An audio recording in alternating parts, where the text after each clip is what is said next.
Hi friends, ಎಲ್ರಿಗೂ welcome back to my channel Pushpa Meera blogs in Kannada. ಇದು ಸಂಜೆ, ಆಲ್ಮೋಸ್ಟ್ ಸಂಜೆ ಆಗಿದೆ, 7 ಗಂಟೆ. ಬನ್ನಿ, ಇವತ್ತು ಸಂಜೆ ಪೂಜೆ ಈ ಥರ ಆಗಿದೆ, ಸಿಂಪಲಾಗೆ ನೋಡ್ಬೋದು. ಈವ್ನಿಂಗಿಂದ ಬ್ಲಾಗ್ ಶುರು ಮಾಡ್ತಾಯಿದ್ದೀನಿ. ಕನಕಾಂಬರ ಹೂವು ಇಟ್ಟು ಸಿಂಪಲಾಗಿ ಪೂಜೆ ಮಾಡ್ಕೊಂಡು ಮನೆಯೆಲ್ಲ ಕ್ಲೀನ್ ಮಾಡಿಕೊಂಡು ಕಸ ಗುಡಿಸಿ ಮನೆ ಒರೆಸಿ ಆ್ಯಸ್ ಯೂಶುವಲ್ ಡ್ಯೂಟಿ ಇದ್ದೇ ಇರುತ್ತೆ. ಪಾತ್ರೆ ಕೂಡ ವಾಶ್ ಮಾಡಬೇಕು.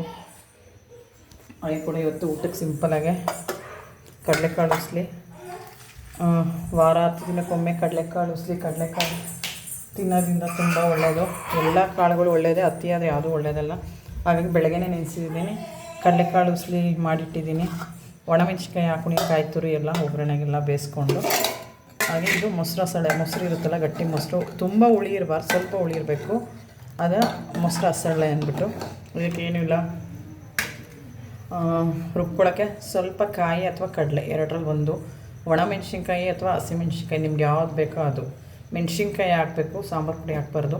ಬೆಳ್ಳುಳ್ಳಿ, ಜೀರಿಗೆ, ಈರುಳ್ಳಿ, ಕೊತ್ತಂಬರಿ ಸೊಪ್ಪು ರುಬ್ಕೊಬೇಕು, ಓಕೆನಾ. ಆಮೇಲೆ ಒಗ್ಗರಣೆಗೆ ಎಣ್ಣೆ, ಸಾಸಿವೆ, ಕರಿಬೇವಿನ ಸೊಪ್ಪು, ಈರುಳ್ಳಿ ಹಾಕಬೇಕು ಒಗ್ಗರಣೆಗೆ. ಬೆಳ್ಳುಳ್ಳಿ ಸ್ವಲ್ಪ ಪ್ರಮಾಣ ಜಾಸ್ತಿ ಹಾಕಬೇಕು, ರುಬ್ಬಕ್ಕೂ ಅಷ್ಟೇ, ಒಗ್ಗರಣೆಗೂ ಅಷ್ಟೇ. ಆಮೇಲೆ ರುಬ್ಬಿರೋದು ಹಾಕ್ಕೊಂಡು ಕುದಿಸ್ಕೋಬೇಕು.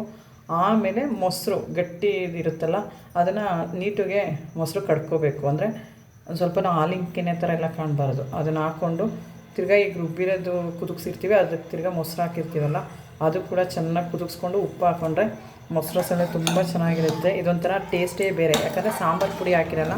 ಒಣಮೆಣ್ಸಿನ್ಕಾಯಿ ಅಥವಾ ಹಸಿಮೆಣ್ಸಿನ್ಕಾಯಿ ಹಾಕ್ಕೊಬೋದು. ನಾನಿಲ್ಲಿ ಒಣಮೆಣ್ಸಿನ್ಕಾಯಿ ಹಾಕ್ಕೊಂಡಿದ್ದೀನಿ, ತುಂಬ ರುಚಿಯಾಗಿರುತ್ತೆ. ಒಗ್ಗರಣೆ ಕರಿಬೇವು ಸೊಪ್ಪು ಜಾಸ್ತಿ ಹಾಕ್ಕೊಂಡ್ರೆ, ಬೆಳ್ಳುಳ್ಳಿ ಜಾಸ್ತಿ ಹಾಕ್ಕೊಂಡ್ರೆ, ಈ ಮಜ್ಜಿಗೆ, ಮೊಸರು, ಈ ಸಾಂಬಾರುಗಳಿಗೆ ತುಂಬ ಚೆನ್ನಾಗಿರುತ್ತೆ. ಇದು ಮೊಸರು ಸಳೆ ಅಂದ್ಬಿಟ್ಟು ಮೆಣ್ಸಿನ್ಕಾಯಿ ಹಾಕಿ ರುಬ್ಕೊಂಡು ಮಾಡ್ಕೊಂಡಿರೋದು. ಮುದ್ದೆ ಮಾಡ್ಕೊತೀನಿ, ತುಂಬ ಚೆನ್ನಾಗಿರುತ್ತೆ. ಯಾಕಂದರೆ ಬೆಳಗ್ಗೆ ಮಧ್ಯಾಹ್ನ ರೈಸೇ ತಿಂದಿರ್ತೀವಲ್ಲ, ಅವಲಕ್ಕಿ ಆಗಲಿ, ಚಿತ್ರಾನ್ನ ಆಗಲಿ, ಪುಳಿಯೋಗರೆ ಆಗಲಿ, ಗೋಧಿ ಮಾತ್ರ ವ್ಯತ್ಯಾಸ. ಬಿಟ್ಟರೆ ಮೈದಾ ಜಾಸ್ತಿ ಯೂಸ್ ಮಾಡಬಾರ್ದು. ಅಪರೂಪಕ್ಕೆ ಪೂರಿಗಿರಿಗೆ ಹಾಕ್ಕೊಬೇಕು. ಇದು ಕುಡಿಯೋಕ್ಕೆ ಬಿಸಿನೀರು, ಹಾಗಾಗಿ ಪಾತ್ರೆ ಕೂಡ ವಾಶ್ ಮಾಡ್ಕೊತೀನಿ. ಹಾಗೆ ಕುಡಿಯೋಕ್ಕೆ ಬಿಸಿ ನೀರು ಕಾಯಿಸ್ತಾಯಿದ್ದೀನಿ.